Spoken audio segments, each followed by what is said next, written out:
Filter tag के अंदर हमने सब टैग्स पढ़े थे उनको अलग अलग पढ़ेंगे, ठीक है।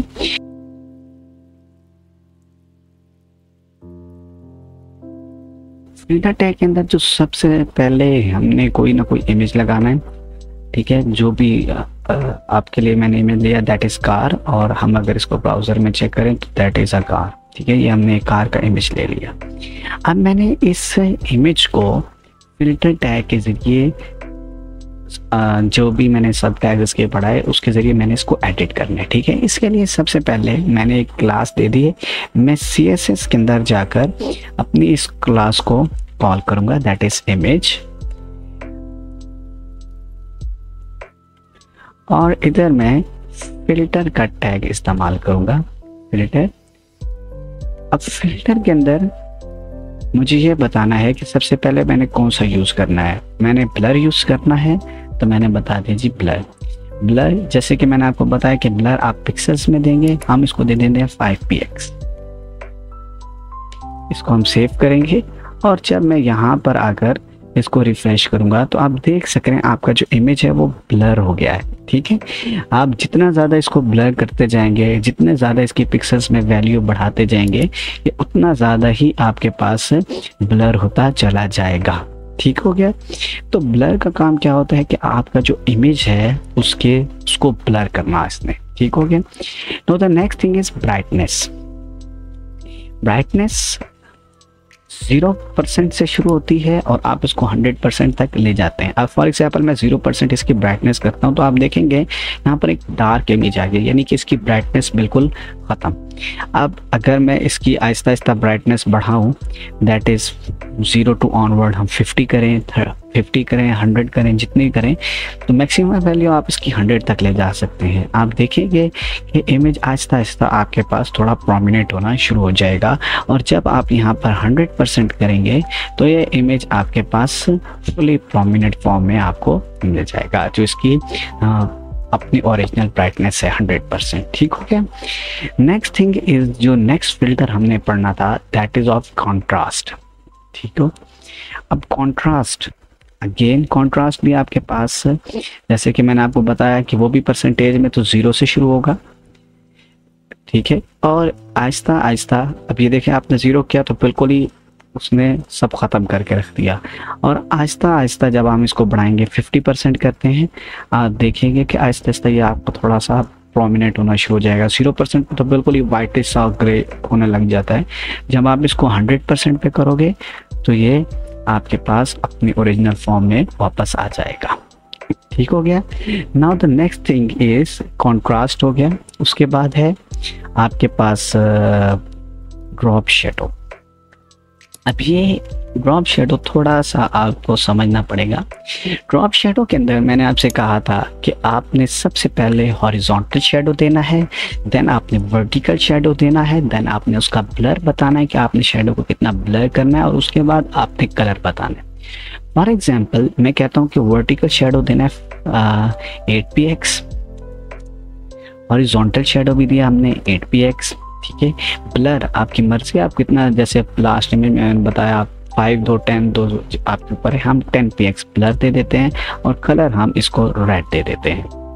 इसकी तरह आकर जब मैं सेव करके रिफ्रेश करूंगा आप देखेंगे इसके साइड पे और पीछे एक शेडो टाइप सा प्रोमिनेंट होना शुरू हो जाएगा, जो इसकी हॉरिजॉन्टल और वर्टिकल, ये आपके पास हॉरिजॉन्टल शेडो है, ये आपके पास वर्टिकल शेडो है, एंड ये आपको ब्लरिंग नज़र आ रही है जो कि आपने ब्लर दिया। आप कलर चेंज कर सकते हैं, आप जिस तरह फॉर एग्जांपल यहाँ पे ग्रे, आप इधर से पिक्सल चेंज कर सकते हैं, दैट इज़ लाइक 20, वो आपके ऊपर डिपेंड करता है, आप अपनी मर्जी के जैसे भी इसको एडिट करना चाहें। तो आपको एक सिंपल ये बता रहा है कि हॉरिजॉन्टल आपके पास गैप कितना आएगा, वर्टिकल गैप कितना आएगा, और आपने जो इमेज ब्लर करना है, शेडो ब्लर करना है, वो कितना करना है, और एंड पे आपने कलर बताना है कि कौन सा कलर आप ड्रॉप शेडो को देना चाहते हैं। The next thing is of opacity.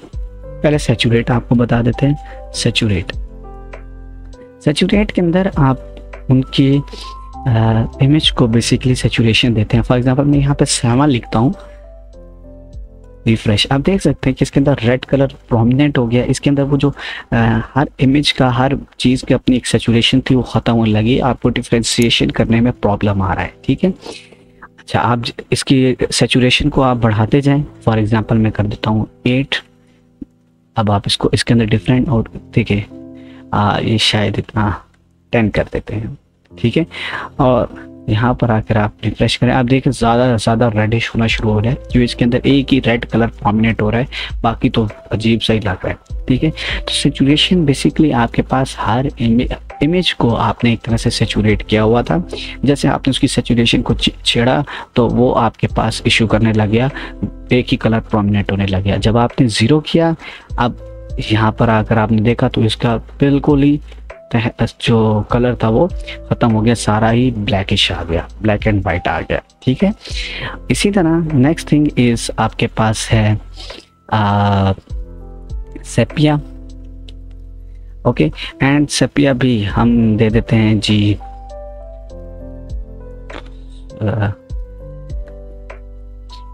10% for example, ठीक है। अब पहले मैं इसको इसके ओरिजिनल फॉर्म में लाता हूँ ताकि आपको दैट इज ओरिजिनल, इसमें कोई भी इशू नहीं है, ठीक है।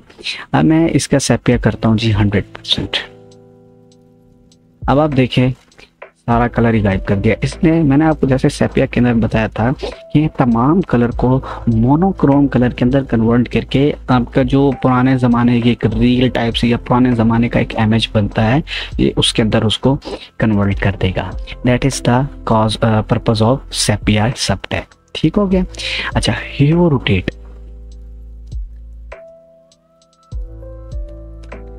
ह्यू रोटेट आपको डिग्रीज का बताता है। फॉर एग्जांपल मैं कहता हूँ जी 90 डिग्री, सॉरी ये आपको डिग्री का नहीं बताता, बेसिकली ये आपको जो मैंने आपको बताया था कि कुछ जो हमारे पास इमेज होते हैं वो कलर मिक्सर होते हैं, वो सर्कुलर फॉर्म में होते हैं, तो उसके अंदर हम उनकी डिग्रीज को देते हैं तो उसके मुताबिक वो कलरिंग करता है, ठीक है। अब मैंने इसको रिफ्रेश करना है यहाँ पर, तो आप देख सकते हैं ग्रीन कलर आ गया, प्रोमिनेंट हो गया। वैसे इसका ओरिजिनल कलर क्या है, दैट इज़ 0, ठीक है। मैं इसको आपको दिखाता हूँ। ये आपके पास ओरिजिनल शेप है। जब आपने इसको कलर दिया 90 डिग्री का, रिफ्रेश किया, तो देखें जो 90 डिग्री पे कलर बन रहा है दैट इज़ ग्रीनिश कलर, तो वो इसके अंदर एम्बेड हो गया और हमारे पास ये कलर जो है वो प्रोमिनेंट हो गया। ओके, नाउ हम ड्रॉप शेडो भी बात करते हैं, ह्यू रोटेट भी कर चुके हैं। अब इन्वर्ट के ऊपर बात करते हैं। फॉर एग्जांपल मैं इस इमेज को इन्वर्ट करता हूँ